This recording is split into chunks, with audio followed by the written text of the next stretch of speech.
Welcome to the Free Thinkers International podcast.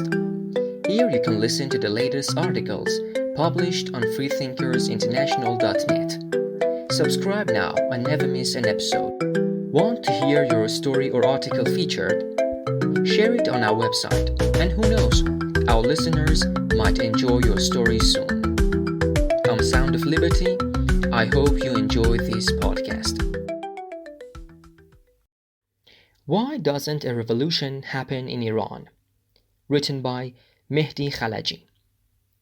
The Islamic Republic has always lived in a state of critical moments. Much like the revolution, its crises change form or multiply but never seem to end. So why hasn't the political system faced the risk of destabilization? In recent years, the widening class divide, systemic government corruption, and international pressures have fueled public discontent, sparking sporadic nationwide protests. Why has the government managed to control these protests so far?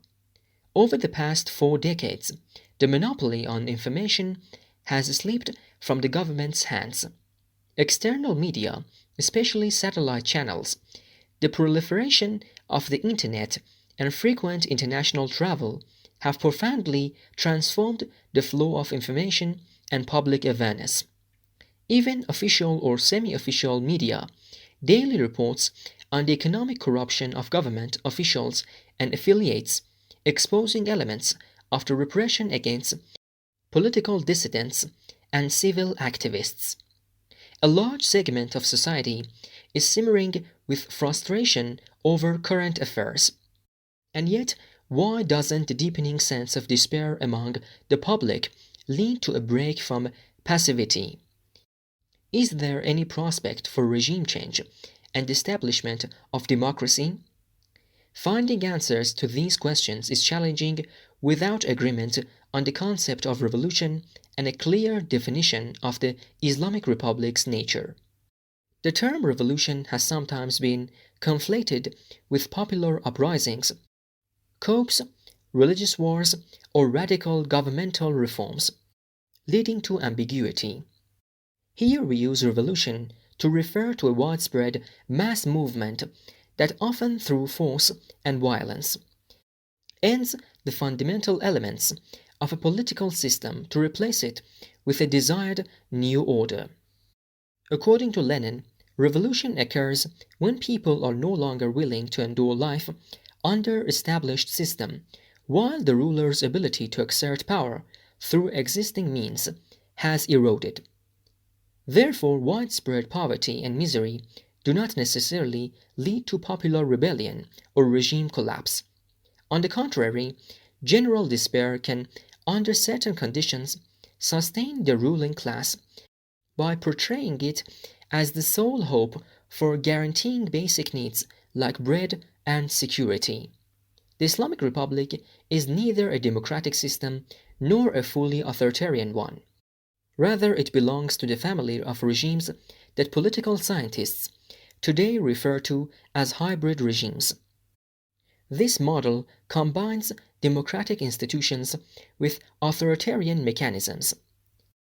Just as hybrid vehicles use 2 types of energy sources, hybrid regimes rely on both ideological structures and coercive power, allowing them to navigate serious challenges without resorting to fundamental reforms or risking collapse by fully closing off reform options. Other terms for these regimes include competitive authoritarianism or electoral authoritarianism. Most regimes that emerged after the fall of the Eastern Bloc and the end of the Soviet Union, such as in Russia and certain developing Latin American countries, serve as examples of hybrid regimes. Ironically, several of them result from velvet revolutions or forceful overthrows that in practice have merely given new forms to the toppled totalitarianism. Many of these regimes have survived for decades, and signs of cracks or collapse in their structure remain relatively scarce. The hybrid regime possesses a democratic form, but a totalitarian substance. It represents a flawed and committed democracy, where a closed circle of elites competes for power, utilizing elections and democratic institutions as tools for legitimization. Although elite competition is serious, the electoral process cannot be described as fair or free. The central role of the supreme leader is such that he embodies the state. In the discourse of the Islamic Republic, the leadership is sometimes referred to as the system. The true seat of government is the leadership house.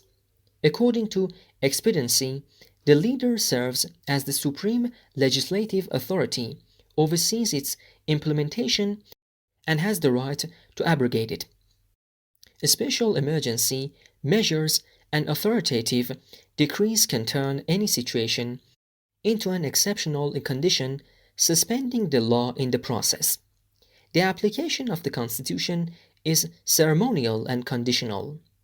Centers of power dominate government institutions and powers, and lack the conventional authority and independence found in democratic countries, including the judiciary, which is dependent, law-violating, and an appendage of the regime's hardcore.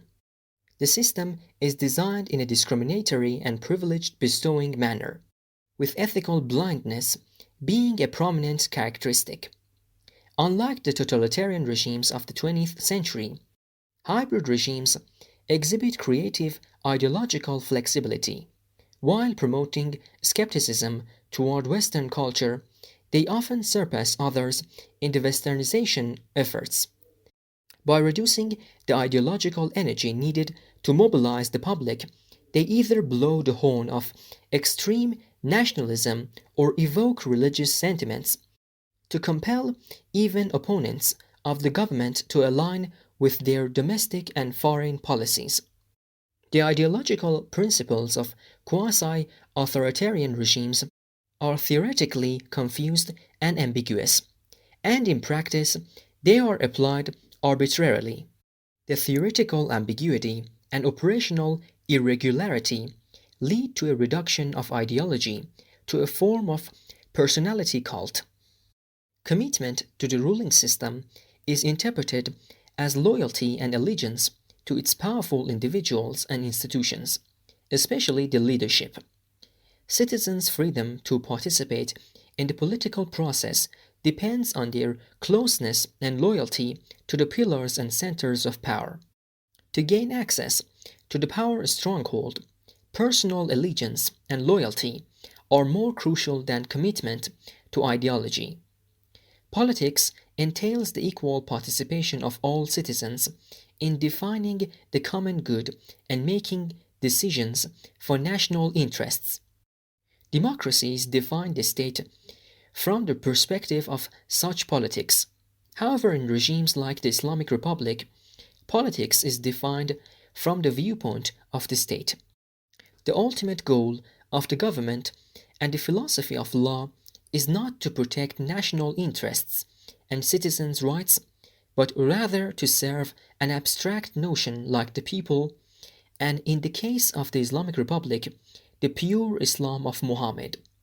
Hybrid regimes build the most powerful and extensive intelligence and security apparatuses to scrutinize not only government departments and organizations, but all public spheres under a security and military microscope.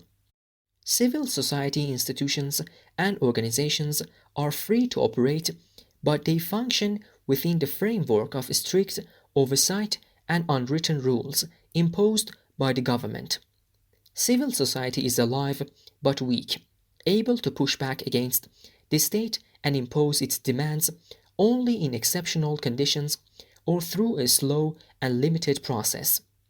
The government considers limited freedom of expression for a few opponents only to project an image of being democratic.